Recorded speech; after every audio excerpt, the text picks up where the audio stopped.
Terima kasih. Assalamualaikum warahmatullahi wabarakatuh. Selamat siang dan salam sejahtera untuk kita sekalian. Karena kita mau membicarakan tapera, saya mau tanya juga ini. Teman-teman wartawan yang belum punya rumah siapa nih? Wah, banyak juga ya.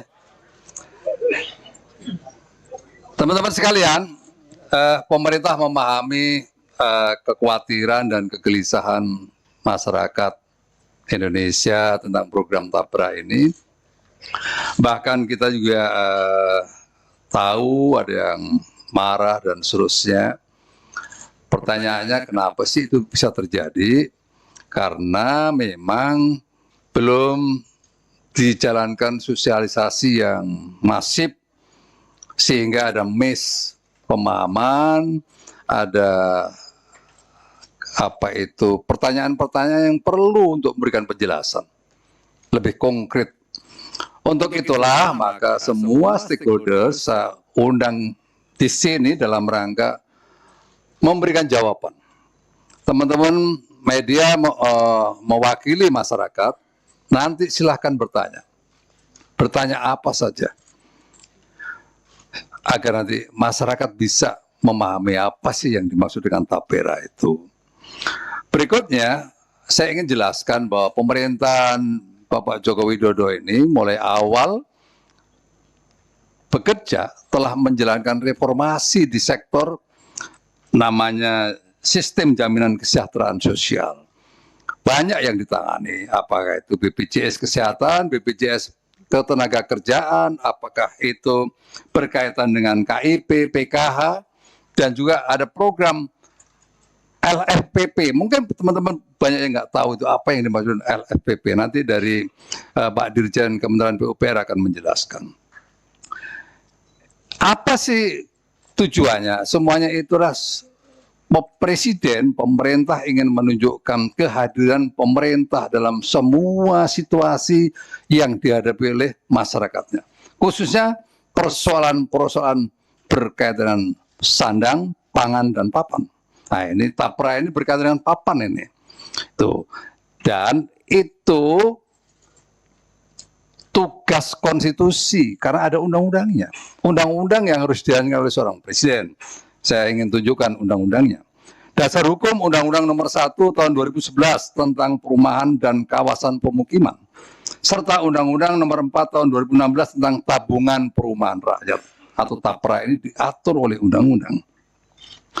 Tapera ini sesungguhnya ini perpanjangan dari Bapertarum. Bapertarum itu dulu dikhususkan untuk ASN. Nah, sekarang diperluas kepada pekerja mandiri dan juga swasta. Kenapa diperluas? Karena ya ada problem backlog yang dihadapi oleh pemerintah sampai dengan saat ini ada 9,9 juta masyarakat Indonesia yang belum memiliki rumah. Ini data dari BPS ya, bukan ngarang ya. Untuk itu maka kita berpikir keras, pemerintah berpikir keras memahami bahwa antara jumlah kenaikan gaji dan tingkat inflasi di sektor perumahan itu nggak seimbang. Untuk itu maka harus ada upaya keras agar masyarakat pada akhirnya nanti bisa walaupun terjadi inflasi tetapi masih bisa punya tabungan untuk membangun rumahnya. Itu sebenarnya yang dipikirkan. Berikutnya teman-teman sekalian,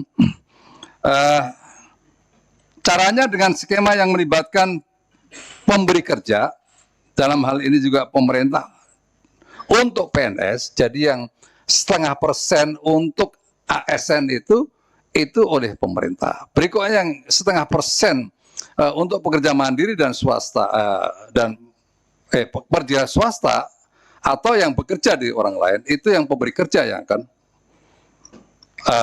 memberikan pembiayaannya. Kita juga masyarakat juga perlu memahami bahwa tentang perumahan ini bukan hanya Indonesia yang mengatur. Pemerintah di berbagai negara juga menjalankan skema seperti ini. Di Malaysia ada, di Singapura ada, di beberapa negara yang lain juga ada. Bahwa ini menurut saya sih tugas negara ya gitu. Berikutnya Jadi saya ingin tekankan, tapera ini bukan potong gaji atau bukan iuran. Tapera ini adalah tabungan.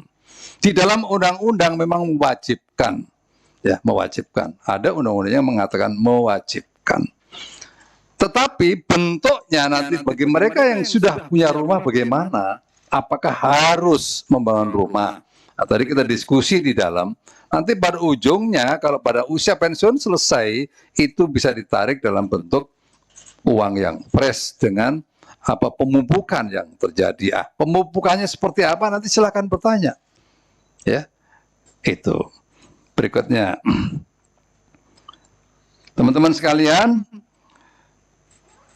saya berharap masyarakat untuk memberikan kesempatan kepada pemerintah untuk bekerja memikirkan cara yang terbaik untuk memenuhi kebutuhan rumah rakyat. Ke depan pemerintah akan menggencarkan komunikasi dan dialog dengan masyarakat dan dunia usaha. Kita masih ada waktu sampai dengan tahun 2027. Jadi ada kesempatan untuk konsultatif. Nggak usah khawatir ya. Berikutnya juga membangun sistem pengawasan pengelolaan keuangan untuk menjamin dana dikelola dengan baik, akuntabel dan transparan. Kita hadirkan dari OJK. Ya. Di situ ada komite, tapi OJK juga punya fungsi pengawasan. Berikutnya, pengawasan salah satunya melalui komite tapera yang akan melakukan pengawasan pengelolaan tapera. Ketuanya adalah Menteri PUPR dengan anggota Menteri Keuangan, Menaker, Komisioner OJK dan profesional. Nah, ini saya ingin sampaikan kepada teman-teman, jangan sampai terjadi seperti Asabri. Asabri waktu itu saya menjadi Panglima TNI, saya nyentuh saja nggak bisa. Nempatkan orang aja nggak bisa. Akhirnya saya jengkel itu, saya undang waktu itu Pak Adang, Bang, datang ke sini. Tolong saya minta dipresentasikan. Ini uang rakyat, uang prajurit saya. Masa saya nggak tahu gimana sih ini? Bayangkan itu. Panglima TNI punya anggota 500.000 prajurit, nggak boleh nyentuh Asabri. Akhirnya kejadian seperti kemarin kita nggak ngerti. Gitu.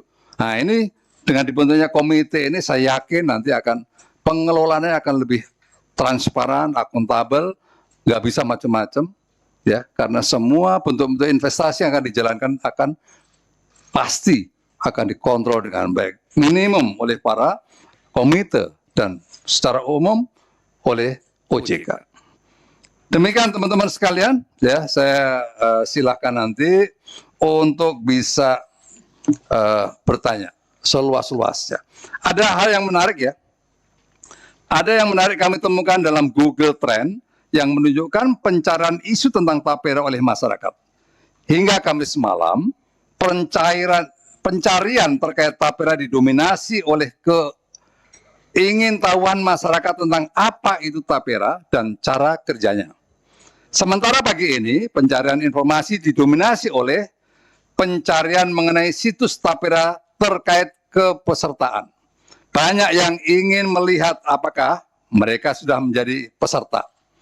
Berikutnya, bagaimana kalau mau menjadi peserta dan bagaimana mencairkan saldo tapera dan lain-lain. Nah, ini nanti bagian dari yang mungkin akan dijawab oleh teman-teman saya ini.